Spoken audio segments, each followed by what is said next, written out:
This is what renting furniture with Feather looks like. Pieces that fit your style and your space, and cost less than your monthly phone bill. Oh, and did we mention delivery and assembly included? Feather. Start renting at livefeather.com. For all the shit that Cyberpunk got. 13.7 million copies. Welcome to Why We Scream. Don't pre-order. Or maybe, what's the alternative? Shut up. I mean, that's kind of the alternative. Kind of. What's that whole play where the few voices, there's a few people who are talking louder than everyone else. Oh, a play. You know what I mean. There's like a saying there. Somewheres. The loud few silence the many? That one? Maybe. There's something like that. I like that. It's not what it means. Yeah, close enough. Angry mob. Turns out it's only the loud people. Yeah. There's a saying there. I don't know what it is. You know It's- what? Go look it up. Let us know. It goes back to the whole thing that we said with Last of Us 2. Yeah. The people complaining about it are 1% of everybody that bought it. Yep. And the majority of people don't give a shit. Yep. They just saw a new game and then bought. So. Yep. Hey, welcome to the Hi. Gamers 2 podcast. Thank you. Your weekly roundup of news and commentary in the video game industry. Anything else that might pique our interest? Have you heard of baseball? Baseball? I haven't because I don't want to hear of baseball because of the status of certain things. Ah, yes, a team from New York that shall remain nameless. Yes. You got two options. They don't exist until they get their shit together. Yeah. So far, so good. I believe. I believe the end of tonight's game was a win, so that's 2 wins. So progress. Getting there. Not much though. It's just progress. I mean, it can't get Don't any... say that. Nope, Okay. It can. It can very much get worse. Okay. The only way it couldn't get worse is if they were 0 in however many games they've played. True. I mean, injuries are always a thing, I guess. Especially for that team. Always a thing. Speaking of sports, let's see here. Oh, all right. Not Not the new release transition I was expecting. Roman Grosjean, the Formula One driver, Mm-hmm. the one that got in the accident and was on fire for a few minutes there, Oh, okay. Yeah. Yep. had his IndyCar debut. He qualified 6th or 7th, I believe. Pretty good. Yeah. I think he finished his first race 10th. Not bad. Not bad for a guy that was in a flaming crash and severely burned his hands. Not bad, not bad. What other sports stuff do I have? I think that's it from me. Do you want to discuss the Super League? Because I don't. I mean, I don't, I guess. Okay. I know it did kind of like flitter into the video game realm, but I didn't delve too deep. I was just like, that's over my head. I need someone who cares far more than me to explain it to me. And here I am. Luckily, it's dead in the womb. So. Yeah. Or, well, this iteration until all the top clubs start having sex again, and then Yeah. they'll spawn a new baby. Yep. All the other clubs will be like, you know what? Wait, that was a good idea. And then you'll just get what they were going for, but we weren't happy to be included. What if? Yeah. It's like, no. It's not how it works. Yeah. Reform But hey, what you have. If you're sick of sports teams trying to break things, you know, you could stick your nose into some video games. Some new ones, maybe. Ones like Don't Forget Me. for the PC. I prefer the other version. Please forget me. And game number 2, I don't exist for the PC. Number 2, Mask Maker, PC VR and PSVR. Number 3, officially MLB The Show 21 on the Xbox Series X. The Crazy. Xbox One. And of course, PlayStation. Crazy times we live in. Game Pass. Get it out there early. Game Pass has the show. Who would have thunk it? Look at us. Who'd have thought? Basically, Xbox players and that will be the show right now. They went from like not having a good baseball game and to having the best baseball game in like decades to it being available on Game Pass. Yeah. Yeah. Insane. Crazy insane. In the membrane? Number 4, World Splitter for the PC, PS4, and Switch. Number 5, Buildings Have Feelings Too for the PC, PS4, Xbox One, and Switch. One that we have gone over before in our PAX Omania Roundup. That's also not what I call that episode. PAX Extravaganza. There we go. Number 7. I kind of like the idea of every time you're mentioning it, you give it a different name. No. Paxathon. Yeah, I can think of it. Yeah. If we ever have one again. Number 6, Immortals Phoenix Rising, the Lost Gods DLC. Number 7, Orbital Bullet for the PC. Number 8, Warzone Season 3. Can you believe they blew up Verdansk? Yeah, because you guys hyped it for 3 months. Why are all the YouTube thumbnails shocked faces? Is that like a thing now for YouTube thumbnails? That, but Well, also yes. what are these things called? Battle Royales. Blow up the map. Yeah. Well, we couldn't think of another thing. We don't want to have 2 maps running at the same time, so just blow it up. Yeah. We'll use that as our excuse to make a new map. Number 9, Judgment for PS5, Xbox Series X, and Stadia. That would be Yakuza Judgment. A side story in the Yakuza series, or Yakuza. Number 10, Nier Replicant version 1.22474487139 ellipsis. For the PC, PS4, and Xbox One. These names, man. It wouldn't be a Square game if it was easy to pronounce. Or a Nier game if it didn't end with a version number that's 11 numbers long. Disgusting. I wish the whole box for it was just numbers. Like it starts there and then it just trails off like Pi does into just a bunch of version numbers below it throughout the entire cover. And then when they come out with another one, they just up the number at the very, very end of it to one more. Do you think this has like a significance, or do you think it's just like a thing? Probably, but I don't play Nier games to find out. I don't know either. I have no idea. It's either that or it's just one of those like in jokes where it's like, yeah, this is this version. Same way that there were, I believe, 26 endings to Automata. Yeah. One for each letter or whatever. Yeah, it's just like a play on like alternate realities. Like there's an infinite amount of... Or bad software development. Maybe. So many different versions. I have no idea. I could never get into Square's head. Are you kidding me?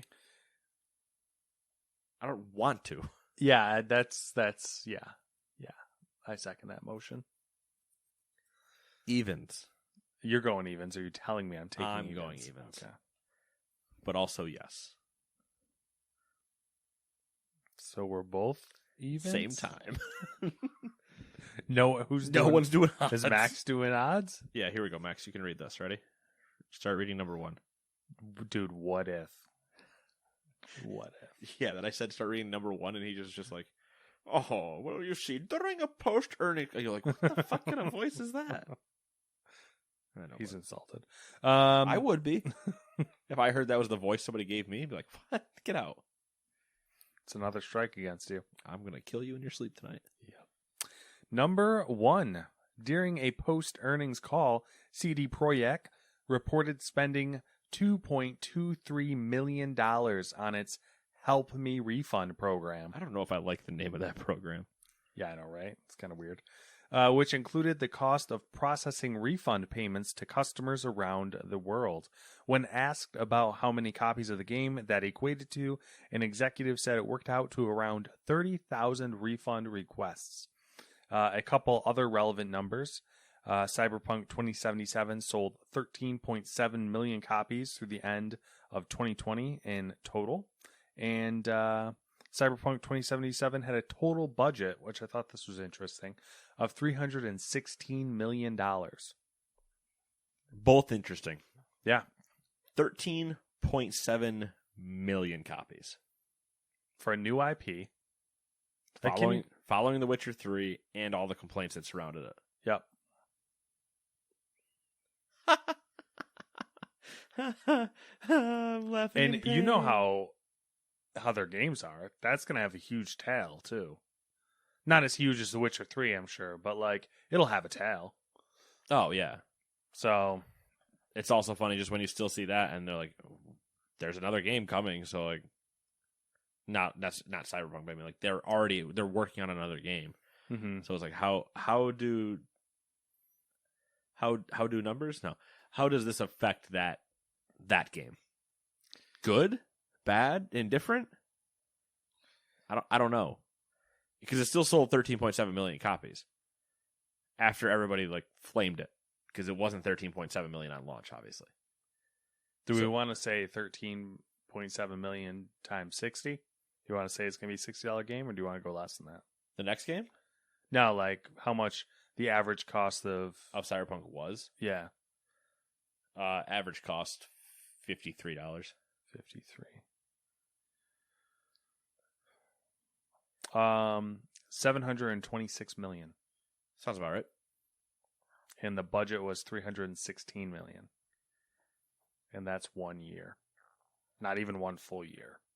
That's right, because it came out in 2020. Through the end of 2020 in total. It came out in December, so 3 weeks.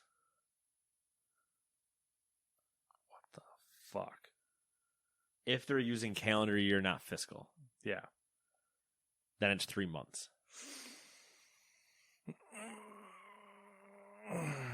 I mean, all right, so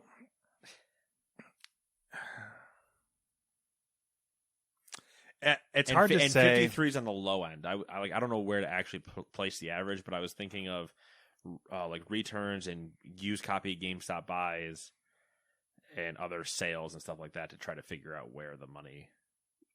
I mean, money they would see, I would say probably because 53 is the lowest I think I saw it sell for at new. Right, but that's also then we're also assuming they have 100% of the sales and yeah, that's a good point. That's a good point.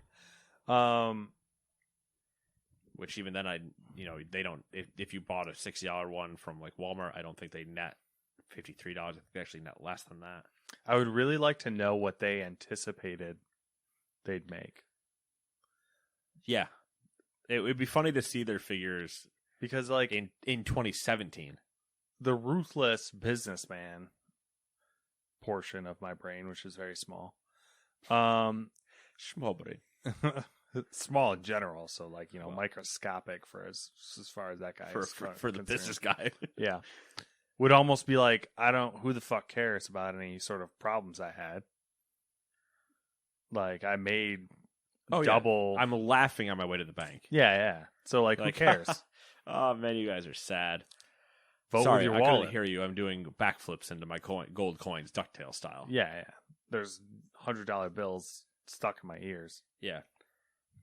I floss with $100 bills because I'm bored. It's crazy.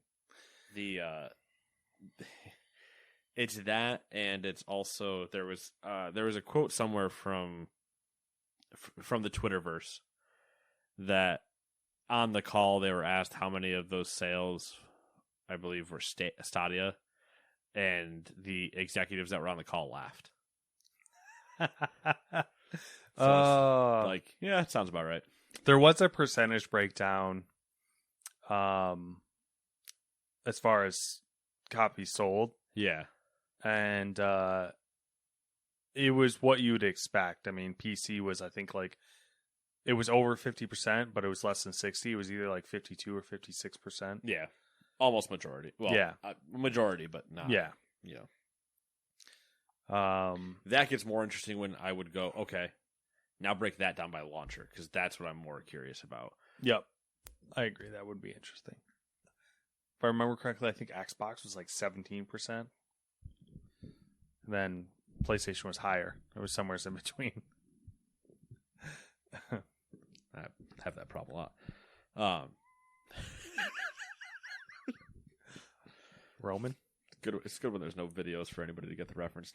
Nobody that listens to this knows what Roman is. That's all right. It wasn't for them. Never is. It's like layers. We're like peeling back an onion here. Or diving into an onion. I don't know. Parfaits and ogres. Ogres have layers. Oh, like parfait. Everybody love parfait. Yeah. It's the layers, man, that just got peeled back. Make me cry. I'm just curious to see if it is Witcher 4. How does that all get received after? Like, Witcher 3 technically didn't have a great launch. I think numbers-wise, it had a good launch, but I mean, like, it was technical. Oh, okay. There were bugs and crashes and Roach just being Roach. Mm-hmm. Oh, yeah. Loves to stand on buildings. I think that's still a thing, but I mean, it still to this day doesn't like have crazy performance. no, but it was still critically insane reviews and yada yada. Where Cyberpunk, I think, was, as we said going into it, a lot of people just Is CD Projekt the new Bethesda? ooh. No. Okay. We're not there yet. No, we need a few more games out of them, and they need to be making them all in the same engine. I mean, Okay, so like, they needed one more, and we can say Bethesda Light. okay. Third time's the charm. All right. We give them one more chance to get out of it. Because there was a sweet spot there when Bethesda was doing their thing, and it was like a lovable trait of theirs. Yeah, but like, I want to have the hope that was The Witcher 3 for them. Like, yes, there were the crashes and stuff, but like the Roach being on top of the building. Yeah, that okay. I feel like is the happy spot where you're like, haha. And now we're kind of skewing into like, And then current during Bethesda. Cyberpunk, we hit the okay, but like this isn't funny anymore. This shouldn't be happening. Okay. Like, oh, we don't know how to fix your problem, so don't go past this point in the game. That save file thing, where if you had too many items in your inventory, it would corrupt your save file. It's like, that's not funny anymore. That's actually a massive problem. In a game that you're supposed to have this giant online, or giant cyberpunk open world RPG, I'm going to want to pick items up. That's an RPG. You give me the items and I shoot at the people. And that game sold 13.7 Million million copies in 3 months. Yeah. Yeah.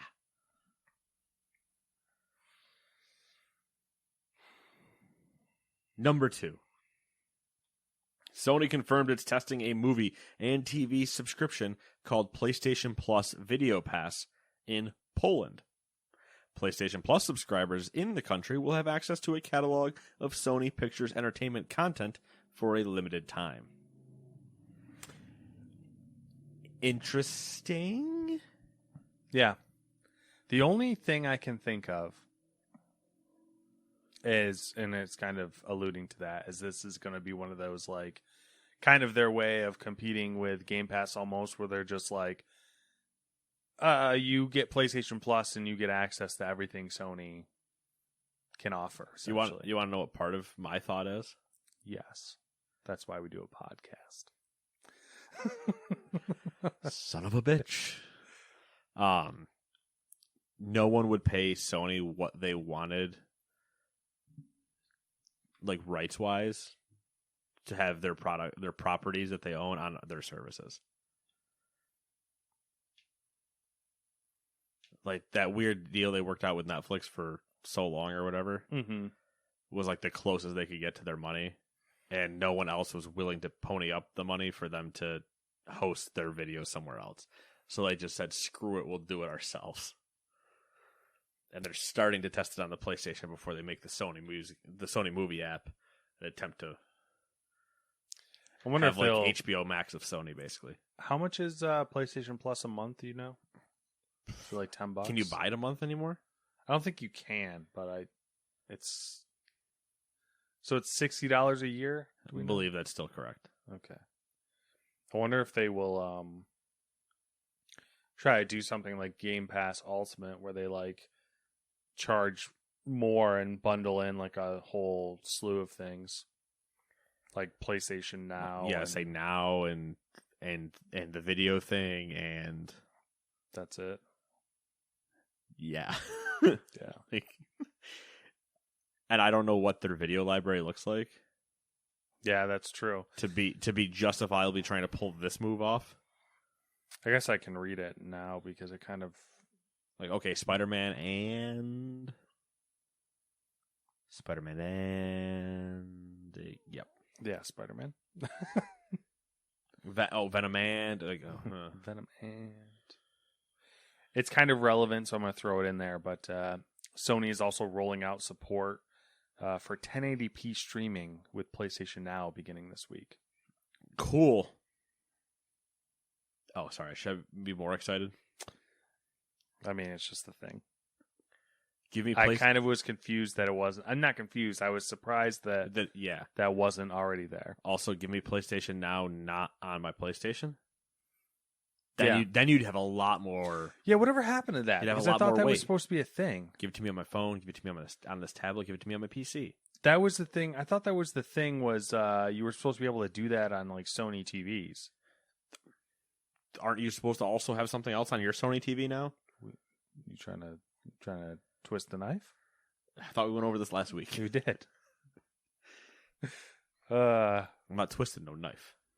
Oh my god, that's a whole thing with the whole HDMI 2.1. Oh yeah, yeah. Whole thing. All right, more Sony, I guess. Yeah, why not? Let's just dig it in.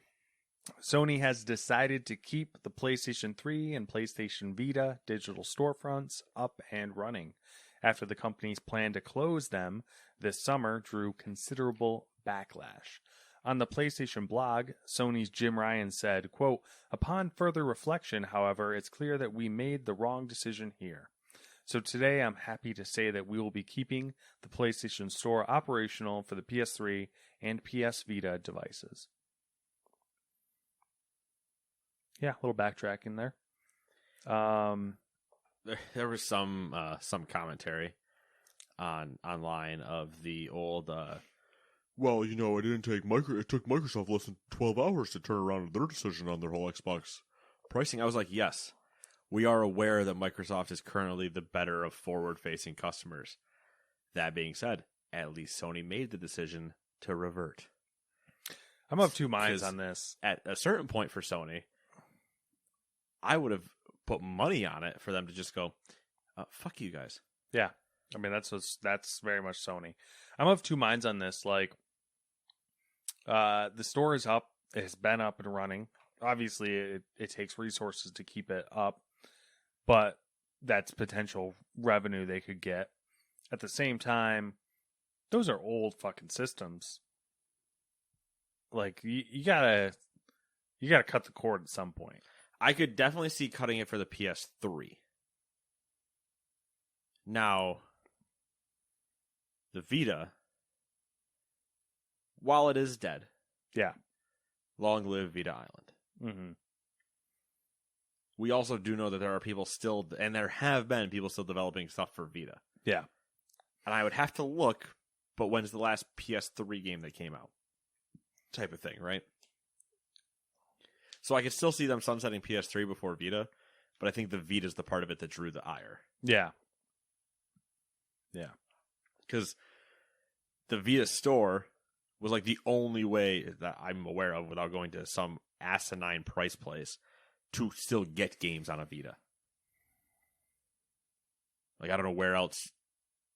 I don't think GameStop has Vitas. No. Yeah, And I mean, then you're going to that's a fair point. Mom and Pop or eBay whorehouse. That's a very fair point because it is significantly easier to get PS3 games in physical format. Yeah. But at the same time, like I said, I could have put money on Sony just not caring and been like, yep, sounds about right at this point. Yeah. They're remaking The Last of Us. What do you think they care about? They needed the money from those storefronts to fund The Last of Us remake of the remake of the first game from the PS3 that they turned off. This is that's their real ploy. Because they're remaking The Last of Us, they don't want you to be able to play the original on the PS3, so they had to kill the store. I mean, I don't think you're wrong. Tinfoil hat they're theories. probably looking at a lot of those games saying, hey, we could remake these and make some money off. It's been a very long time since I put that tinfoil on, Matt. Let me tell you, Sony's reading my brain waves. My secret is I always have it on. My secret is I have no brain waves. Nothing to read when you just hear crickets. All right. Insert cricket sound into that silence. Yeah, number 4. Because while we're on it, another little Sony tidbit. The debut game from AAA multiplayer developer Firewalk Studios will be published by PlayStation. Firewalk is a new development team that is part of the Probably Monsters collective of studios and was set up by former Bungie veterans, including studio head Tony Hsu, previously general manager and senior vice president of Destiny at Activision, game director Ryan Ellis, previous creative director at Bungie, and executive producer Elena Siegman, previously of Bungie, Irrational Games, and Harmonix. No details about the new multiplayer game were revealed, but it is an original IP and will be a console exclusive to PlayStation called Mag 2. Whoa. Let me break some big news to you for right now.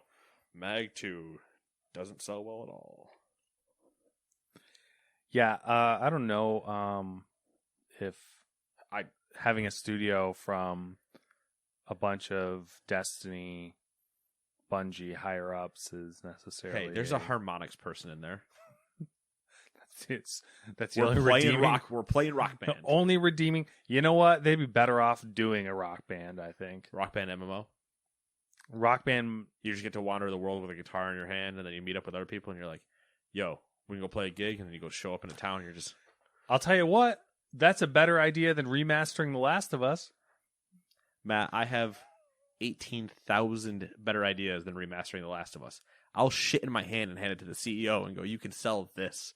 And it's a better idea than remaking The Last of Us. There's a quote. That's going to end up on Twitter. Oh, 110%. There's things that after I say them, I take a moment and pause. I go, That's going to be written permanently on the internet. Number 5. EA has announced that DICE is working in partnership with Industrial Toys on a Battlefield mobile game. Holy fuck. I didn't see this one coming. who's Industrial Toys? I have no idea. All right. I don't know anymore. Because when it says that, I know it's a company, but all I can think is it's like working with Slinky the dog and the Lego people to make a game. I'd be more interested if that was the case. They're like, we're gonna contract these Lego builders from Lego City to fucking figure this out. Perfect. The title is due to be released in 2022, and while EA clarified it would be available on both smartphones and tablets, it didn't specify which operating system it's targeting. Okay, so which is let's pause probably right there. fucking both. It's definitely both, is my guess. Or, and hear me out, it's definitely both, but not Apple. So I say that because didn't the most recent Battlefields have like some form of microtransactions in them? With the currency for like skins and shit? Probably. So they would have to find a way to deal with Apple's bullshit. So they very well may be waiting on the resolution of the Epic versus Apple shit to say that they would be putting out an Apple. Where they potentially wouldn't care necessarily on Android. But it's, Epic's also fighting Google, so. That would make complete sense.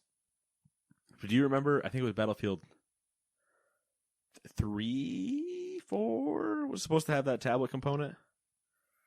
Where you could log into a game with your friends and play, you could, oversee the map and, do things that way. Mm-hmm. Give me that. Remember that was supposed to be a part of the Division. Yeah, I fucking remember the demo.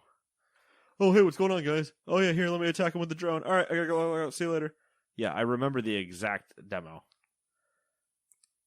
And I still love the game. Yeah, no. I'm just But saying. it would have been great to have that part. I mean, that's when someone's like mobile gaming, that's my idea of cool mobile gaming, where it's like, yeah, I hop into a game doing some type of thing to hang out with a friend to do that and be like, all right, cool. I was able to do it because I'm just waiting for a doctor appointment. All right, I gotta go see you later. Yeah. But, fuck us. Also, awaiting a title. What do we think it's going to be called? Ooh. Battlefield?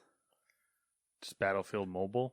Maybe not even mobile. Just Battlefield. I mean, I think that would be a wise decision, but Battlefield Mobile's also up there. But I think I think it has Battlefield in the name.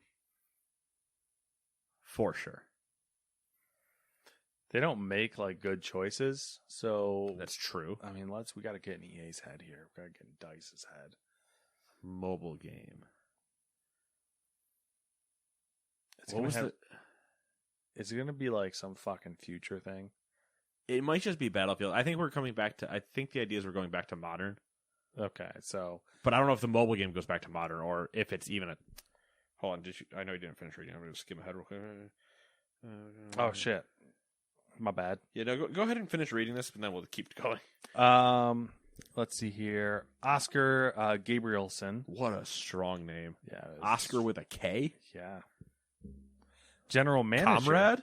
Comrade. General manager at DICE said it will be a standalone game specifically made for mobile, completely different from the one we're making for console and PC. He added that the experience will be skills-based, but didn't provide more detailed gameplay, or gameplay details, I should say. Okay, so that being said, no tie-in to what I think will now be a modern Battlefield. I think the PC one would be a modern one, is my guess. All right, it's gonna be skills based. I guess that would kind of ruin. Oh, what if skills based is what do what do they mean? What if it's a Battlefield RTS? What if it's COD Mobile style? I mean, I'm assuming it would be a COD Mobile style, but I think it would be cool. See, you say that, but I could also see them reskinning Command and Conquer like you're thinking. That's what I think. That would be a cooler idea to differentiate themselves. I think if they do that, they have to do it bigger than Command and Conquer did, though. Yeah. Battlefield is all about big and large and... I don't know what I was going for. I don't know, how you would do it, but I feel like you just have a giant zoom out and you're it's moving tank divisions around. And it's going to be some wacky RTS battle royale, a fucking giant. What if it's a matching game? A giant Risk game or something. What if it's Battlefield matching against other players and you're a Battlefield card game? Yu-Gi-Oh. What if it's the Star Wars one that came out when Battlefront initially launched that was tied in, where you were playing with the rings? Do you not remember that? I kind of have a hazy memory of it, but rightly so. But yeah, I block out most card games to begin with, and then you tell me there's a Star Wars card game that's supposed to be integrated, have some sort of tie-in. I'm double want to forget that. I'm trying hard to ignore you. Yeah, I don't know. I'm interested, but I care less about the mobile game. Obviously, I'm more intrigued to see what the actual standalone game is. I low key don't believe the whole it's not going to be a tie-in. It's going to be standalone. I don't believe that. I don't think they could fucking help themselves from like. I believe it because I don't think they want to do the work. I think they know they could just get money twice. I'm not thinking necessarily like a direct tie-in, but I feel like they're not going to be able to help themselves as far as like being set, them being comparable as in like same time frame, same aesthetic. Sure, I believe that. I just don't think they'll actually have a tie-in because they could just have two pools of microtransactions instead of one. So why wouldn't? Oh they? yeah. I'm definitely like, yeah. What if it was Peggle but Battlefield? I'd be more likely to play it. Fair enough. Kind of like Peggle. You're shooting a tank to shoot the. Yeah, just pew. Ding ding ding ding ding ding. The hole at the bottom is whatever country you're trying to bomb. Peggle got dark, man. How are they going to add in Levolution into Battlefield Mobile? Your phone blows up. You're playing it on a Samsung. You're playing it on, what is it, the Galaxy 6? So you have a chance for your phone to explode when you lose a game? Note 7. Is that the exploding one? I can't remember if it was the 6 or the 7. I think it was a Note phone. I want to say it was a 7. I don't know. It doesn't matter, I guess. Either way, haha, Samsung phone, go boom. Number 6, Amazon Game Studios still exist. But they have canceled its Lord of the Rings MMO. According to Bloomberg, the title's cancellation was the result of failed negotiations between Tencent and Amazon. The latter announced the project in 2019 as a partnership with Leyou Technologies' publishing label Athlon Games. Leyou was acquired by Tencent in 2020, leading to new contract negotiations between Amazon and its new partner. The two parties reportedly couldn't agree on terms, which ultimately led to the game's cancellation. The team working on the game has been moved to other projects. Scary, that word is plural.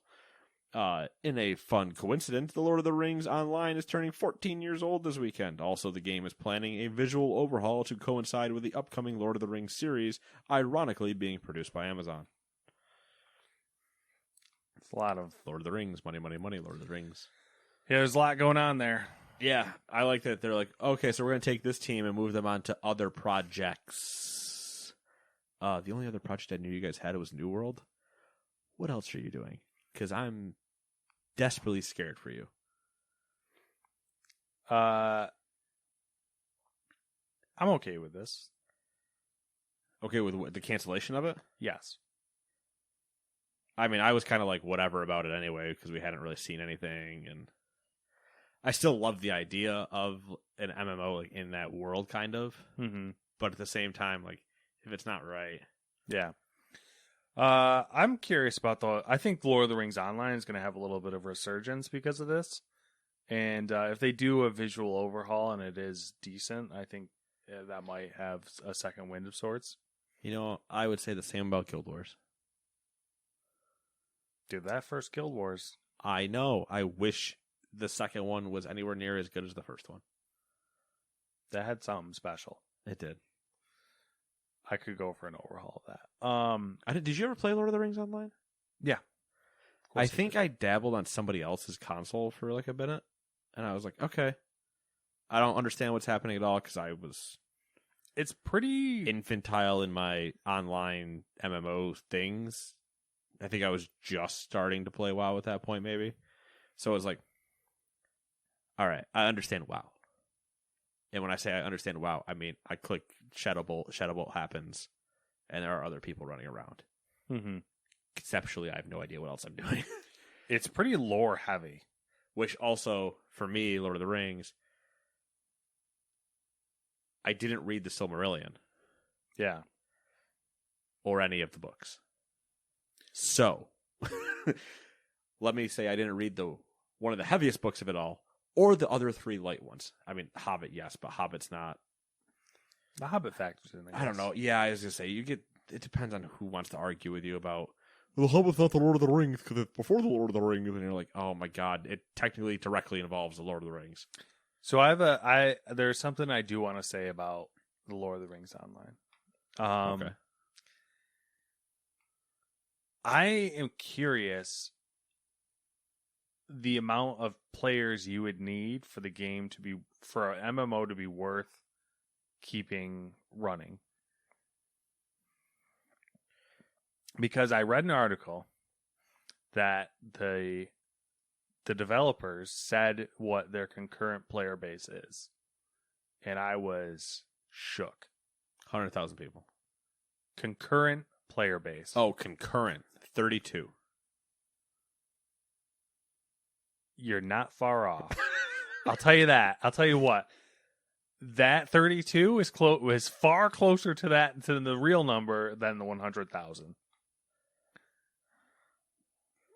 132? You're closer. 164. Their concurrent player base is 1 to 2,000. Oh, okay. That seems low to me for an MMO. Well, To because it is low. That's like not even a server in WoW. Yeah, I know. That's what I'm saying. It's fucking But, whack. But if you can build your stuff in such a way that you can just run one server and it's not that demanding to have that many people on it, you're just like, all right, cool. There's one server. Just like whatever. Mm-hmm. They basically pay for itself because there's so few people leveraging it, whatever. It's like, all right. Yeah, it's nuts. I think the better question is how many people need to log in at once for them to have to spin up a second server? And how quickly could they do that? Right. How quickly can you get the 14-year-old Lord of the Rings MMO up and running with a second server? How fast do you have to wake up, like break glass if second server type method? Yeah. I'm genuinely curious. I might have to like go online and look at some videos of it because like I played it and I am curious what it looks like compared to what I remember it looking like. I would be willing to bet it looks like shit. Because I played that game with Guild Wars recently. And it was interesting. Yeah. Well, once you sent me that screenshot, I was like, oh man, you're a monk. You are very much a monk. Yes. Yeah. Well, I don't know. Every now and then the load screen shows up on Reddit from Lord of the Rings. Just like the start screen or whatever. I see it every now and then on Reddit. Like the MMO start screen shows up and somebody's talking about like, oh, the time I had in that game or whatever. Doesn't look good. I might have to do a little Googling because I'm pretty sure that original Guild Wars has more concurrent players than Lord probably. of the Rings Online. I believe that. Also, I mean, I could play that game with like End War, Star Wars. Mm-hmm. Like, man, I remember that game. A lot of fun. Yeah. And then I've watched videos of it and I'm like, oh, it's terrible. And then you watch videos of it, even the like enhanced community version, and I'm like, no, you guys still didn't redo polygons. You just went, here's more ships. I mean, does it look better than it did then? Yes, but is it like actually good? No. Sorry. Number 8. As of Wednesday, Xbox players will no longer require an Xbox Live Gold subscription to access online multiplayer in free-to-play titles. Microsoft is also offering a one-time refund option to users that have only been using their Xbox Live Gold subscription to play free-to-play games online. Good shit. Never made sense anyway. Yep. You're welcome. Crazy. Microsoft. Blowing my mind. Number 9, Discord has broken off talks to be acquired by Microsoft, according to a Wall Street Journal report. The two companies had been reportedly working on such a deal last month that would value the chat service at about $10 billion. According to the paper, Discord took offers from at least three potential acquirers. That's a dumb sentence. But decided it would rather stay independent for now, with an initial public offering one possibility for the future. I guess when you are... I'm assuming that Discord's like, oh, you know, like, let's see if we can cash in on this situation. had some offerings, and once they're like, oh, 10 billion, Discord was probably like, wait a minute, this is big money. Why don't we just go public at some point? Yeah. And really rack in There the was dough. hey, does anybody know what we're like valued? All right, let's talk to some people. What do you guys want? 10 mil? Okay, 10 mil. Huh. Well, I mean, that's a lot of money. How much do we think we get public? Probably a lot of money. Kind of like the money. Money. All about the money. But yeah, it's going to be interesting if they do. It's a lot of money. Yeah, I think they have to time it right because Yes. if they wait too long, they're gonna, I think, start to taper back down from COVID. Yeah, they're kind of peaked-ish. Yeah. But even then, I think they're still, even though we're a year into a COVID-ish pandemic, there's still some people that are like just figuring it out. Yeah. I'm like, wow, how'd you get here? How'd you get this long? They hate people. Fair enough. Number 10, Jeff Kaplan, the game director for Overwatch, is leaving Blizzard after 19 years with the company. Aaron Keller will be taking over for Kaplan as game director on the title, as well as its upcoming sequel. At 18 years with the company, Keller has been working at Blizzard nearly as long as Kaplan. He worked on the original World of Warcraft and more recently served as assistant game director on Overwatch. Man, Kaplan's gone. Where is he going? Got any Dreamhaven? Gonna go hang out with Mike Morhaime? War Chief Gaming? Go hang out with Metzen? that would be, I hope. I would love for him to go to one of the two, and it would just would feel right. It would just be like the old, like, we're getting the band back together. And you're like, man, but there are a bunch of articles coming out of this announcement of, like, oh, he was one of the most influential people at Blizzard in the last 20 years, and yada yada. And it's like, when you see a lot of old stuff, you're like, yeah, Kaplan was what the kids would say, he was a real one. OG. A true homie. Yeah, I don't know, man. There's also a good time from, God, was he playing EverQuest right before I think he was on Blizzard? And I believe his character's name might have been Tickle Bitties. And there's a couple good, like, posts from him of, like, ranting and raving. It's like, never forget where you came from. I don't know, man. Blizzard. Yeah, we'll see.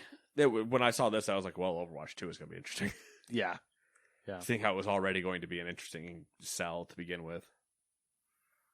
Yeah, I didn't come across, I don't know, mate, you seem to have looked into it more. I didn't come across any doomsayers for the whole, like, future of Overwatch 2. No, but I think everybody with Overwatch 2 just in general is like, where is it? Yeah. Like, from all of everybody's understanding it was like, you're keeping everything the same, but adding single player and then some other things. How was it taking this long? It's been like 2 years out of that. Yeah. So that's why there were a lot of like, what are we doing? Does Blizzard normally do that? Like, I announce a game and then not come out with it for a couple years? Is that a normal thing for them? I don't know. Because I don't recall. Because like the last times I was watching, usually I'm watching for WoW announcements, and WoW announcements aren't that case. Yeah, they're very like. Yeah, we're usually there's like a schedule. Almost. We're usually like a year. Usually when we hear about it is when we're a year out. Like, hey, this is happening. Now you have basically a year, and we'll be, talking about it then type of thing. The Hearthstones are usually just expansions that are popped up right then. Overwatch was an announcement into betas, into yada yada, into release. But like I wasn't around during StarCraft time. I don't remember the Heroes of Storm announcement. I don't remember the Hearthstone itself announcement. There's like a lot of announcements the Diablo 3 announcement I wasn't around for. So like I don't know. I've never been a big Blizzard fan, so I don't recall the time frame. Like I remember those games getting announced, but I don't remember I wasn't following them. Yeah, so. and I don't remember even them getting announced. I just remember, Diablo 3 is out. Cool. StarCraft 2 is out. Cool. Like because it's been like just running through them real quick. It's been about 2 years for Overwatch 2. Yep. Diablo 4. It's been same year. So yeah, 2 years. They haven't really announced anything else, I don't think, right? Immortal was the year before that, but they still haven't brought that out. Yeah, that one might be for different reasons, but not everybody has phones. All right. Yeah, they're waiting for everyone to get phones. Yeah, everybody's got to get the newest phone so we can play Immortal. Oh well, shall we move on? I don't know. Do you want to talk about Blizzard? No, I don't want to talk about Blizzard. I'm curious to see what Kaplan does if he just kind of like takes time off before he does something else. What it ends up being for him. Yeah, I think it would be hysterical to see him go to Dreamhaven. Like the world would be like, what? There would be that whole moment where everybody would be like, those chickens are up to something. That would definitely be cool. If I had to put money on something, I'm assuming he's starting his own Get Up. But see, if he's starting his own Get Up, he could be starting his own Get Up with Dreamhaven. Because remember, Dreamhaven's acting as like a publisher almost, because they already said they had studios underneath them, type of thing. Okay, so yeah, so he could do both of those things simultaneously. Yeah, go to Dreamhaven, but make his own studio for his own project, type of thing. That would make a lot of sense. It'd be interesting. It would be. Because we're not going to see anything out of Dreamhaven for at least 3 years. So it sucks that's like having to wait. But obviously, it's a thing. You got to do it. Yeah. But once again, superpower, I want to control time. Yep. Number 11, Respawn Entertainment shared its first... God, I just wrecked myself on the iPad here. Respawn Entertainment shared its first details on Apex Legends Mobile. The company said that the free-to-play title is designed specifically for mobile devices and will not feature crossplay. That's good news. There's no release date yet, but Respawn is poised to conduct the first regional beta in India and the Philippines later this year. There's your COD Mobile from EA. Yeah. Also, I just figured out the name of Battlefield's mobile game. Apex Legends. Yeah, I think that one's much more likely to potentially be COD Mobile style. Yeah. And then the Battlefield one, I do really like the RTS angle, so. Because they've done it before. It could just be like my American elitism here, but I'm surprised that the regional beta is starting in India and the Philippines. You're surprised the regional beta is taking over one of the two biggest countries in the world? Yeah, which also I think they gravitate towards mobile gaming and that type of mobile gaming. The negative side, like the pessimistic side of me, immediately it was like, we'll wonder if it's a reskin or something of some kind. Yeah, like we can't put this in America; they'll know. Yeah. We're also like, but if we put it in India, they'll definitely know and won't care. No. I don't know. Maybe they would. I don't fucking know.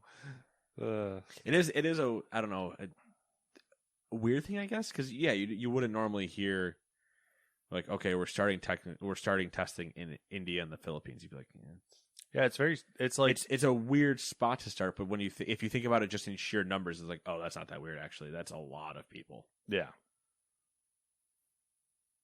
Yeah, that's actually like a giant number. Very large. Can't even fathom how big that is. because I don't remember. At one point I did. I mean, I guess that makes sense. I mean, I feel like the mobile... Because even if they were just stress testing it, that would be a massive stress test. Yeah. I feel like the mobile market is just bigger over there as well. Oh, yeah. Well, I mean, it's bigger there. It's bigger in Japan. It's bigger in Japan per person, or per capita, or whatever you want to say, versus the U.S. Unless there's some farmer in Nebraska playing while he's farming his corn, which he'd be playing Farming Simulator. Let's be honest. I'm surprised. That's got to be a thing, right? So there's no farmers on here, but with the way that technology is, because have you seen? This is gonna. I have no right to speak about this at all, but have you seen some of what I believe there are, like the tractors that are? You can plot out your farm basically, and you basically just press a button, and they will just drive. You just have to like be in the cab basically, but they will drive themselves because they have your field in like a tablet type software. Yep. So you could just in theory sit on your phone playing COD Mobile while the tractor's doing its thing, and you're just making sure it's not breaking. Yep. Insane. It is insane, and I remember stumbling into that type of stuff when I was like into looking into drones and stuff like that, because like one of the big things that like farmers will use drones, and they'll Sheep and they'll pre-plot out yeah like routines and areas and stuff, and then they'll just send it out to like basically check the fields. Yeah, it's like it's just, okay, cool. We're in the future. Number 12. The International Olympic Committee, or the IOC, announced the Olympic Virtual Series, OVS. The first ever Olympic licensed event for esports. The series will take place on May 13th up until June 23rd, and is said that it will, quote, rally gaming fans globally to reach new Olympic audiences, end quote. Here's the list of the games. Gran Turismo. So there's your driving game. Zwift, which offers virtual cycling and running courses to use with indoor exercise. Be really funny if they like attached the bike to Zwift and they were just doing the speed bike courses, or it's just a very small circle. So that's the funny thing, is every time I've seen the Zwift thing, it's essentially like a full bike, right, attached. So like, what the fuck is what's the point? Yeah. Like, well, because in that you can't just reach over and kick the other rider. Okay, all right, that's an angle. Which don't know why that's not an Olympic. Like, why are you not allowed to just bash the other? Anyway. Konami's eBaseball Powerful Pro Baseball 2020. Literally no idea what that is. That just reminded me. I wanted to look that up because I'm curious. Also, it is clearly very there to say eBaseball Powerful Pro Baseball. That is such a Japanese title. Oh my god. Yeah. Okay. Oh no. I just need to double check this is the right game. eBaseball Powerful Pro Baseball. Do you happen to know the Japanese word for baseball? Is it yakyu? Yakyu? I don't watch the anime, Matt. All right. That's fair. Oh my god. It's like fucking like Chibi's. Oh no. They should just play Super Mega Baseball 3 at this point. Oh no. Well, all right, that's a game they chose. It essentially is like, yeah. It's a mobile game. I don't know if it's a mobile game. No, there's a mobile game that's very similar to that. Maybe. I know there is. I've played it. I don't remember what the name of it is though. But it's a baseball game that is a mobile game that is very similar to like the chibi art style. Yeah. That is a choice. You have the show. You could have grabbed the show. It's a weird play. You could have grabbed Super Mega Baseball and avoided licensing reasons. Oh, and you just know what? done It's that. it's the location thing, probably. I mean, probably, but so what? Choose a good game. Virtual Regatta, an online sailing and regatta sailing simulator. I get that one. Like that one. Kind I of hope sense the to me. people that were actually playing that though are still dressed up like sailors. I mean, I might as well look that one up as well, out of curiosity's sake. I just want them to show the people playing though, and they are dressed up like they're actually on the sailboat. Clearly in a house in Wisconsin, but I mean, really, if they don't, it's just bad. Like, marketing. I'd be doing all of this. So, like, if I was doing Gran Turismo, I'd be dressed up in a fire suit, racing in my house. I think it's also a mobile game. All right, so this is what we've come to. It's a browser based. Oh no!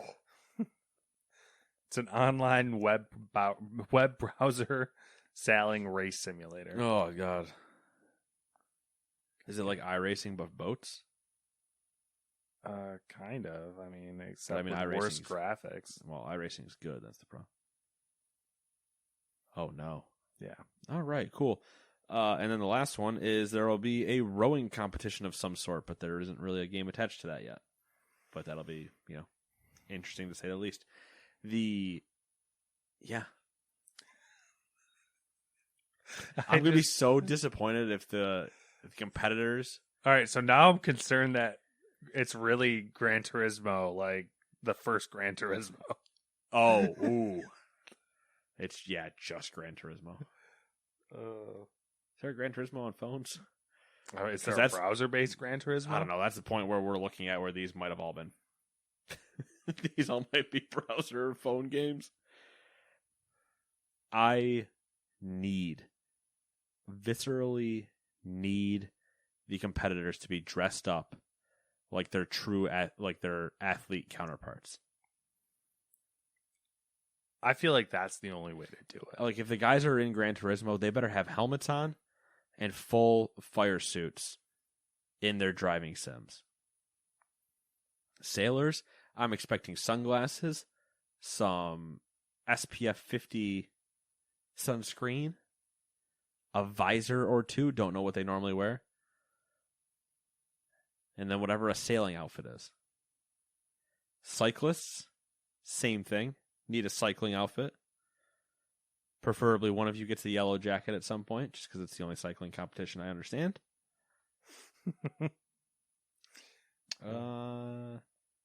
And then whoever's playing e-baseball, whatever, you better be dressed up like a damn baseball player. Oh, yeah, for sure. Just tapping away on that phone, you better be dressed up like a baseball player. And if you're not, I'm so disappointed. I mean, that's the only way to redeem this, I feel like. It would be amazing to do it that way. It would be great. Gotta have fun with it. Yeah. Gotta have fun with it. Whatever USA team is competing, just hanging out. If there's a USA team, I would lose my mind. And it's Tokyo is this year. Yeah, it makes sense, yeah. Okay, so yeah. Makes sense. Based on that, just tracks with that entire story, actually. Yeah. Waiting for the drift. Gran Turismo drift race. That would be great. That'd be so great. And we get to just hear the one and only Deja Vu. Should we burn through these last ones? Yeah, here? we should. All right, so ZeniMax Online Studios is hiring for a new IP. Please be Star Wars. Give me a new one. Would that? They got that Microsoft money now. So I don't know then. I'm curious because or wait, no, ZeniMax. I'm completely confused what I was talking about. I said give me Star Wars when I was talking about BioWare. Oh, I was talking about give me another MMO. I mean, these guys could do a Star Wars, I guess. They could now, but do you want ZeniMax doing it? Because it's going to go to Bethesda. I mean, I'm kind of curious because like Elder Scrolls Online is like not. It's pretty good. I think it's not. Yeah. I don't think they actually need to do MMO. I would honestly, because they're already doing James Bond from Machine. Mm-hmm. The guys that brought back, or no, they're doing Indiana Jones. James Bond is not Insomniac. Square. It's the Hitman guys. Are they doing? Wait, isn't Ubisoft Indiana Jones, or is it these guys? It's these guys. It's Bethesda. Okay, Bethesda. So Zenimac but I believe Bethesda was getting done, or is getting done by Machine Games. I believe the people that brought back Wolfenstein is doing indie. Okay, but there's something about a Star Wars game inside of not Bethesda, ZeniMax owned, so like Machine Games or somebody like that, where I'm like, I'm curious what a Star Wars game would look like. That would be dope. Not given to Bethesda. Yeah. And I'm going to specify that because if it touches the creation engine, it's going to be shit from the start.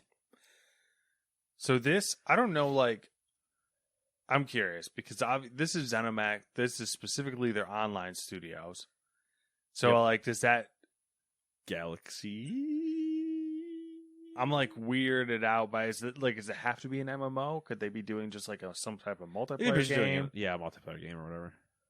I don't think they have to be doing an MMO. It would be. Yeah, I don't know.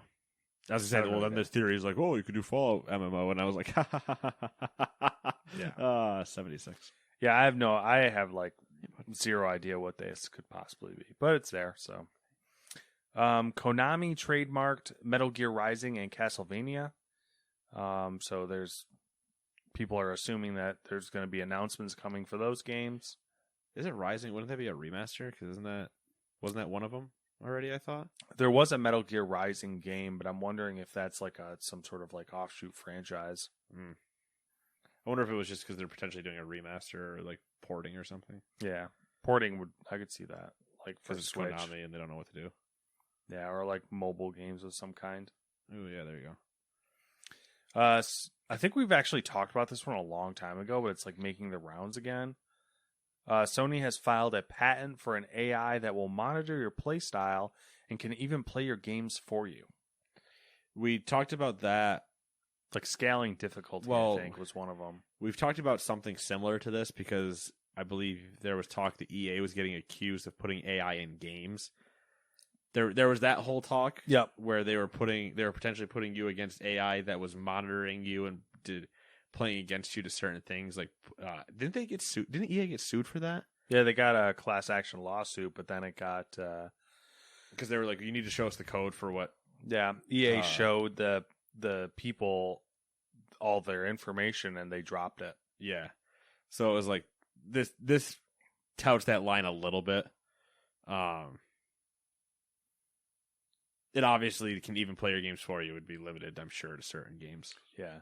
I know they did, like, when the PS5 was, before the PS5 came out, we're going through all the PS5 patents. One of them was, like, a Sony scaling, using AI and deep learning, like, a scaling difficulty level. Yeah. Kind of in that same vein. There's also I mean, they can patent it and, see whatever happens, but there was remember, there were all the patents for the Kinect at one point as well that were. You can see your heart rate to determine whether or not you're liking what you're looking at, and all that stuff. And it's like creepy shit they never ended up using. Yeah, I'm not into the porn, man. Stop fucking checking to see if I have a erection. You psychopathic Microsoft. Come on, man. Chernobyl. Imagine Cortana's voice coming across that. We see you're liking this. Stop it! Stop it right now. I'm interested. Yeah, exactly. Yeah, then when it gets to you, it's like, I see you're liking my voice more, and you're like, no, stop. Chernobylite has an official release date, although it's not really a date. It's July 2021. That is a window. Crazy to me that that's the official release date. Yeah. Because they've just been pumping out updates to that game. Yep. I think you have early access, right? Yep. So I think you have access to the final build. Yeah. No, I have everything. So, Or, I will have everything when it officially releases. well, that's why I think the final build that they are releasing in July has released for early access people. And they have been. I just ran through, like you're completely right. They've done like a shit ton of stuff to that game. Yeah, I get emails like once every month or something for like, all right, new big patch coming out. There's now this area. There's this area, and I'm just like, honestly, from like I want to walk around Chernobyl. I don't even give a shit about the game at this point. I watched the announcement trailer, like the release date announcement trailer, and just from like the little bit that I played or watched you play or whatever, big like there were some big differences. Like that wasn't in there. Like just as far as like quality of life stuff and just making it more of like a complete game. Well, it's like even the bit that we played, I think I teleported that one spot and I was like sneaking around with stuff and I was like, I don't know, like I don't want to get in a firefight. At the same time, I want to get in a firefight, but like every time I would go to use my gun, it was terrifying. It's like, all right, I have a pistol, I have no idea how to use it. All right, I shot that guy. Oh, I didn't kill him. Oh, no. But at the same time, I almost want there to, and there might be at this point, I don't know, but I want there to just be like an adventure mode where I just get to wander around Chernobyl. That'd be pretty cool, like kind of like Assassin's Creed's Discovery Tours or whatever. Yeah, like just turn off the enemies, don't give me the story, and let me just, because they went and we've talked about this ad nauseum, but they went and 3D scanned Chernobyl. 3D so whatever you see in the game is what they scanned in real life while it was there. Scanned it and then also did the sound recordings and stuff like that too. Yeah, so it was crazy when we were walking around and you're in that first like area or whatever, you're in the village and you like get off the truck and you start walking and you come across the like abandoned little buildings and then you walk in a little bit further and you're in some like abandoned apartments that the guys are patrolling, and then you come up on Chernobyl and when you have to go down into the sewer there, and it's like there's the giant dome essentially that's over the reactor, and it was just like that's what it is, that's what it looks like. Yeah, it looks good too. It's definitely worth a look. Yeah, I backed them on Kickstarter right after I talked to them from PAX that year. Some Polish boys. Pretty cool. The Poland, man. Ton of game studios. Dewey and I were playing. Dewey was playing the game while I was talking to the lead designer, I believe. And then from there, we went and played that game that was like that weird sex dungeon. That was weird. Where somebody came up and told me nice artwork as if they thought I was worked on the game. Which is fantastic. Even weirder. Because I was watching Dewey play, and somebody walked up to me and was like, hey man, really like the art style. And I was like, thanks. And that's all I said. And he just kind of like kept moving. And I was like, I think it's funnier that one, obviously, I didn't work on the game. Two, you just told me you admitted to liking this art style, which is kind of weird. Maybe he meant it sarcastically. Oh no, he was one of the ones that meant it sincerely. All right. Last, Hades won Game of the Year for the DICE Awards. Hell yeah. Deserved. Well done. Yeah, I can rip through the rest of them real quick if you're curious. Hades won Action Game of the Year. Okay. Adventure Game of the Year went to Ghost of Tsushima. All right. Family Game went to Animal Crossing, New Horizons. Fighting Game, Mortal Kombat 11. Okay. Racing Game, Mario Kart Live. Okay. The mobile game. RPG, Final Fantasy VII Remake. Okay. Sports Game was Tony Hawk Skater 1 and 2. Hell yeah. Strategy Sim Game was Flight Simulator. Of course. Has to be. Immersive Reality Technical Achievement was Half-Life Alyx. Okay. All right. Way to get represented in like the only category it qualifies for. Immersive Reality Game of the Year was Half-Life Alyx as well. Yep. Same situation. Mobile Game of the Year was Legends of Runeterra. Yep. Online Game of the Year was Fall Guys. Outstanding Achievement, Hades. Outstanding Achievement for Independent Game, Hades. Outstanding Achievement in Game Direction, Hades. Outstanding achievement in animation, Last of Us Part 2. Outstanding achievement in art direction, Ghost of Tsushima. Achievement in character, Spider-Man Miles. Just give me a story. Music, Ghost of Tsushima. I don't know, writing, whatever it's called. Achievement in story, Yes. Last of Us. No. All right, so outstanding technical achievement, Dreams. That's it. That's interesting, actually. I'm very happy that when put against peers, Last of Us doesn't swipe. Yeah. Like, I'm not happy because, like, oh, I want to shit on The Last of Us. Because I feel like when it comes to just letting fans do what they want, a lot of fans don't have a full palette, if that makes sense. Like, Last of Us and Hades are two very different games that I'm sure the Venn diagram does not have a large middle spot in terms of player bases. Mm-hmm. I'm actually like, I think these awards so far are like the most accurate. The only one I heard that I immediately disagreed with was writing. Which was The Last of Us. Which was Last of Us, because I think that was its giant flaw back. What was the other one? Animation, right? That was when you said right before. Animation and story, and it had good animations.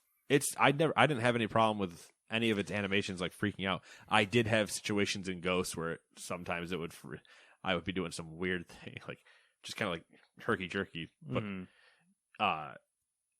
and some other one, but like the animation in Last of Us was good. The storytelling was the problem I forever will have with the game. Because its pacing was bad, which falls into storytelling, and its writing, I don't think was as good as it could have been. Yeah. So, yeah. Not to once again harp on that situation, but the fact that those are the two things at one, I can live with that.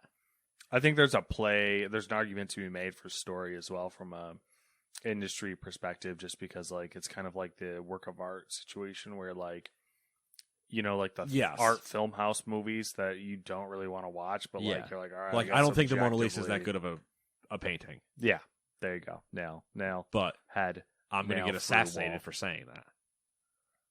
You know what? Opinions are like noses. Burn victims don't have them. I mean, you could make that argument about buttholes as well. That perfect. It's a possibility. You know what? Fair enough. Yeah, I'm happy with those awards. Those analogies as well. Yeah, I don't know. Those awards align more, I think, with where in theory we voted. Mm-hmm. Granted, we both had Ghost as our game of the year, but yeah. I didn't play Hades, it was a matter of time before Hades was sweeping everything, though, because it was dominant in the later half of the year. Yeah, and Hades, like, personally, what isn't my style, so. Right. But I still had a lot of fun playing it. I never finished it, but I had fun playing it when I did. Mm-hmm. It got to the point where it was like, all right, I see the loop, I enjoy the loop, but I have other things I need to play. Yeah. That aren't a loop. Like I had other things with finite points where that it was a strategic decision. Yeah, it was the old time allotment tactic, and where do I want to put it? That being said, that has been 7 days since we last did this. What have you been up to? I've been watching. I watched Godzilla vs. Kong. Before it was gone off of HBO Max. And you did watch, I don't think we talked about it here, but you did watch King of the Monsters as well. Yep. Watched all the Godzilla franchise movies there. New ones. Fucking nuts. Yeah. I think, my opinion, Kong Skull Island's the best one. Honestly, doesn't surprise me. I don't think you're that far off because I know my visceral reaction to King of the Monsters, and I haven't watched Godzilla vs. Kong yet, but what you told me and what I've seen, like from other people saying things, I'm like, oh, that is a get a beer and a popcorn movie because I don't give a shit. Yep. I've been on a Witcher kick as far as the books. Book 5, right? Yeah, I believe I'm on book 5. How many are there? There's 8, maybe. I think there's 8. Okay. I believe whatever you say. 39? There's 8. I'm almost positive there's 8. I could actually list them out because I've stared at the title so many fucking times. It's getting ridiculous. Trying to figure out like which order they go in. Oh, one of those situations. Yeah. There's something else I did. What else did I do? Oh no. Oh yeah, I played Guild Wars. The first one, the original OG. Played that. I think I'm gonna go through the main story arc there and kind of just make it a thing. Now that I've in the Witcher kick, I do want to play Wild Hunt at some point. So I am intrigued on how both of those things go. ditto on both of those. There might be a wrench thrown in there Because come mid-May. Yeah. They're So mid-May is Mass Effect Legendary release. yeah. So gotta do that. Uh, But I'm curious. One, do you finish Guild Wars, Guild Wars, I don't know. See, I don't. or do you just get the nostalgia kick and bail? That's The rose tinted glasses thing. Like, I don't remember how long it is either. So like, it's pretty long. yeah, that's what because I didn't really play it. You hit 20, and then there's more. Like you don't end when you were Yeah. max level. You know, like the ending and you becoming max level don't line up. But like I ran into the first area there, like where the first part of the story happens. And I'm like, man, I don't remember the map being this big. But God, I'm just thinking about like the click move too and everything, and yeah, I mean, versus the old WASD run around. Yeah, I mean, it works. It works the same way WoW does. Like you can click, you can movement wise. I don't think you can click in WoW. You can click move in WoW. Can't you? No. Okay, my bad. I've forever WASD unless I'm insane and I forget there's an option. It's kind of also was kind of like freaked out by it initially for some reason. Maybe that's because I thought it was in a while, but maybe it's not. I'm pretty sure it's not. Okay, so like it's really convenient. It's like, Diablo. I mean, Diablo's click move. Okay, maybe that's why I'm getting it confused. But it's like really convenient. I was like, wow, this is convenient. Oh, well, it's nice because you can always do the, all right, I'm going to go over there. Alt tab. Yeah.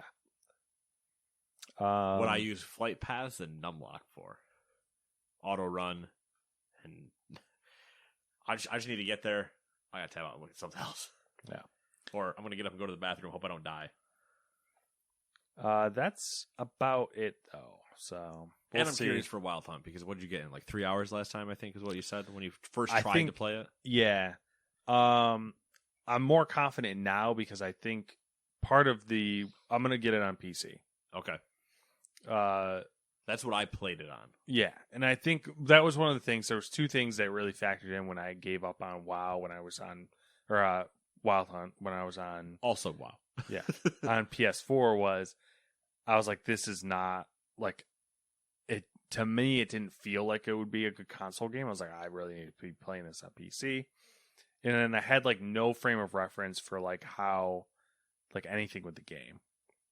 Okay, so like I had no frame of reference for like the Witcher universe, so it was like just too overwhelming. And I was like, fuck this. And it's funny because I also had no reference because I didn't play 1 or 2 either. Mm-hmm. I started at Wild Hunt and no frame of reference is just like critically acclaimed. I've known of The Witcher, but I've never played any of the games. So fuck it, I'm in. Let's just see what happens. And then I spent 55 hours in it or whatever. Yeah, I was like, that was my burnt out fucking. Well, we were burning ourselves because was that not? That was Dragon Age into Witcher into Fallout, was it not?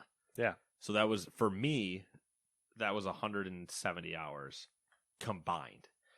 Dragon Age for you was 160. Yeah. And it was So I was like out, like I bailed. Yeah, you would, if we had both of our time banks, I somehow managed to split that across 3, and you had murdered it into 1, and we were roasting each other by the end of the year. Yeah. So yeah, hopefully that'll go better.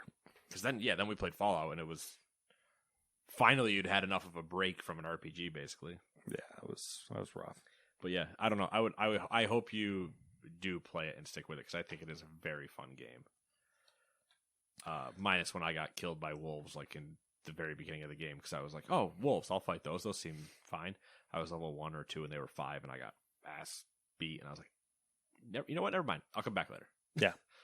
I mean, the only thing I'm a little worried about is the time sink aspect of it. But just don't do everything. I mean, I can't do that. That's... The plus side though is there's not really much else for me. Oh, like coming out. So yeah, you got a while before anything really. Yeah, and I played entices us drops. I played Mass Effect so many times that like that's not really. Oh, we're gonna try to sleep with somebody else this time. Yeah, I mean that's not really like it doesn't require too much brain capacity for me at this point. I can just like autopilot through it. And just mix of that, and also if for some reason it's bad, that's true. I could see you getting like 2 hours in and going, no. Yeah, that's a good point. I might hold off on that. Or getting through like the first one, but for some reason the second one somehow looks worse or something. Like even though 2's the God's gift one. Yeah, where are you at? Same place I usually am. Broken car. I mean, that's not normal. No, that's not normal. That's just annoying. But man, it's just what it is. I'm not. Yeah, everybody's like, "Oh, so car news? Like, how's the car?" And I'm just like, it happens. Well, like people at work too, and I was like, "Oh yeah," so I'm just kind of like trying to figure out what the car. And they're like, "Oh, what happened?" I was like, "I don't know. I think engine noises and stuff." And they're like, "Oh, dude, that sucks. That's so bad." But I'm just like, "Yeah, man. Like, whatever. Like, what's panicking or worrying about this gonna do for me? Nothing. Literally nothing. Yeah. Oh, what about your car, man? It'll get fixed. Like, but what if it doesn't? Then I get another one. Like, I don't understand what your questions are. It's a inconvenience. Yeah, like sure, does it suck? Yeah, but like what? I can't do anything. I'm fine. Like physically fine. I didn't crash the car. It just stopped working. It'd be different if somehow I got hit like in an accident or whatever, and they're like, "Oh man, like, but then what?" And I'd be like, "Yeah, it sucks because like I lost my arm or whatever." Like, yes, that much worse, much more than an inconvenience. Just happens like, the car stopped working. All right, whatever. Worry about it. Worry about whatever I need to worry about when I find out what I need to worry about. But without knowing what I need to worry about, why would I make up imaginary situations in my head? Yeah. Oh, maybe this is what I should worry about. Like, what? Doesn't make any sense. I don't know. Maybe it's just like a very like chill mindset to have, but what's the point? Why would I make up situations to worry about? I think a lot of people have car anxiety. But like some people have doctor anxiety. I think it's the same thing. Yeah. We're like, I gotta go to the doctor. The WebMD themselves or whatever, right? And it's like, it turns out I have 6 different stages of cancer. And you're like, what are you talking about? Yeah. Like, worry about it when you need to worry about it, not before. Yeah. There's no point. Oh, every time I go get my car, something else breaks on it. Don't treat your car like a bag of dicks. Pretty simple. Don't have a car from 1982. There are fixes. Like, I don't know, man. I'd take a car from 1982. Depends on the car. It depends on the car and the condition. But yeah, I mean, I don't know. There's just so many people that, what about? I don't know, dude. I'm not worried about it. Worry about it when I need to worry about it. Yeah, I mean, cars are fun. People forget too that like they're a complicated machine that requires like parts fail. That's just the thing that happens. Yeah. So like, if you're using your car the way you're supposed to use it, you fucking drive it. Eventually, something's gonna get worn out and be like, "All right, I'm done. You got to replace me." Like I have the same amount of panic over this as if my refrigerator broke. Yeah. Oh, look, what are you gonna do? I'm just gonna. You know what? I'd have less, I think. If my refrigerator broke, like if I would be less worried like, about my car breaking than my refrigerator. I'd probably be the same. Where I'd be like, So I don't 100% know the angle you're coming at it from, but I think I also potentially would be in the same boat only because I know the immediate price tag that would get thrown on the fridge. That and like the inconvenience of like, it's almost easier to get a broken car to a place than to like get a new fridge, a new fridge and move old fridge and new fridge. Yeah, like, there is that aspect of it, but at the same time, it would just be me going in and going, all right. And there's no fixing a fridge usually in today's day. Like if it actually broke, but that's also the part where like I would already have that mindset of like gone out of my head of like, okay, new fridge, find new fridge, and let's just get this done. And I would get it done in a weekend and move on. Mm-hmm. But the car becomes like it's a week and a half. But at the same time, I'm just kind of like, whatever. Yeah. The fridge, if mine broke because I'm single and have a bachelor's fridge and a half, I don't lose anything out of that fridge. It's not like, oh, what if all my food goes bad? It's like, what food? Problem solved. If you don't have any food, you don't have to worry about it going bad when the fridge breaks. Big brain.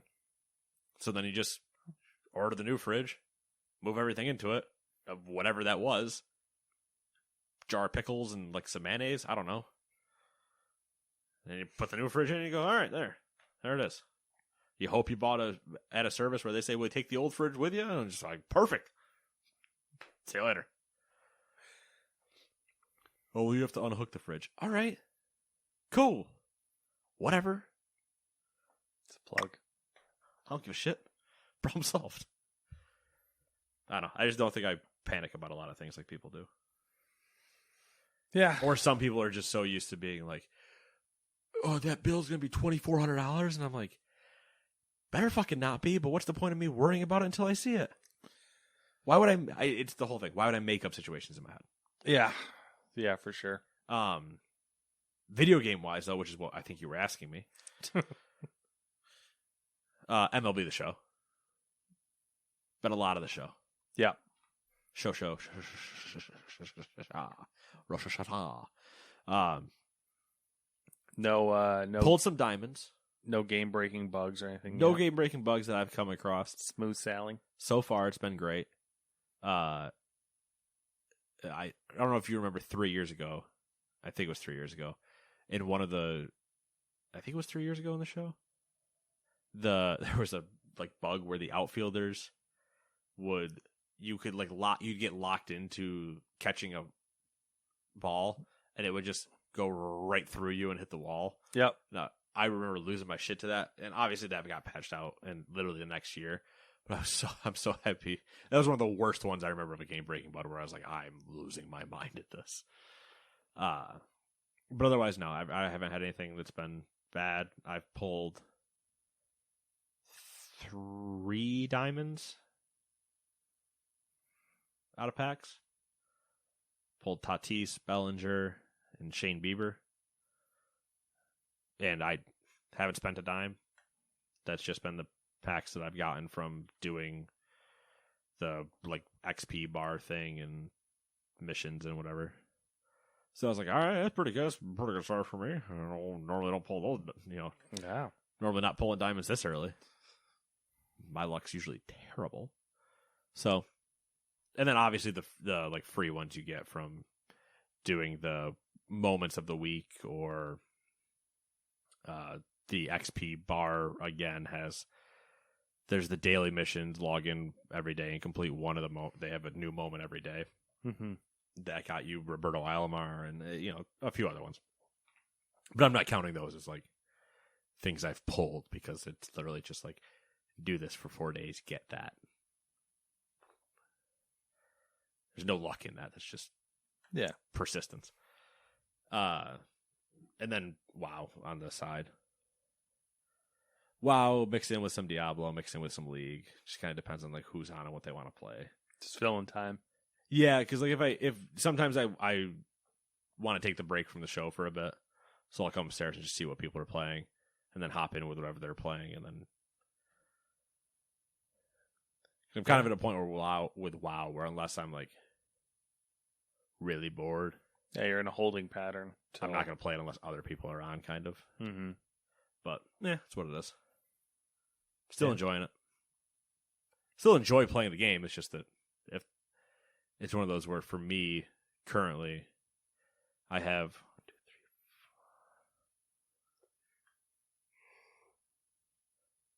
760s that have all. Is it 7? Is that right? Druid, Death Knight, Demon Hunter, Mage, Priest, Warrior. Yeah, 7. 760s that are all have been rating normal difficulty raid. 2 of them did, or 2 or 3 of them did like heroic when we were doing heroic, but the other ones I've just been getting up to like normal level gear and then being like, cool, there they are. But that still leaves me like 4 to 5 more to go. 4, 5, 4. Shaman, Rogue, Warlock, Monk, Paladin. 5 more to go. So I'll have those up at some point, but like without other people being on, I'm not really. I'm not in a worry state because I did a lot early. Yeah, I got to the level cap early on a lot of them, and usually the end of my expansion is bringing up whoever I didn't. But I'd like to have everybody up there at one point just to kind of be able to rotate through and do things. Keep my variety in my gameplay of WoW. But that's just because I'm a psychopath. So. Yeah, you said it, man. All right, cool. See you guys in 7 days. Siete. Goodbye. Buenos noches. Hi, everyone. I'm Kirby. And I'm Sarah. And we're Los Angeles. Strivectin is a brand that's long been regarded as top-tier skincare by professionals of all kinds. We personally love how all of Strivectin's products are backed by science. If you're looking for an eye cream to help smooth the appearance of crow's feet and under-eye puffiness, Strivectin's new Intensive Eye Concentrate for Wrinkles Plus is proven to do so, starting in just 5 days. To learn more, visit strivectin.com.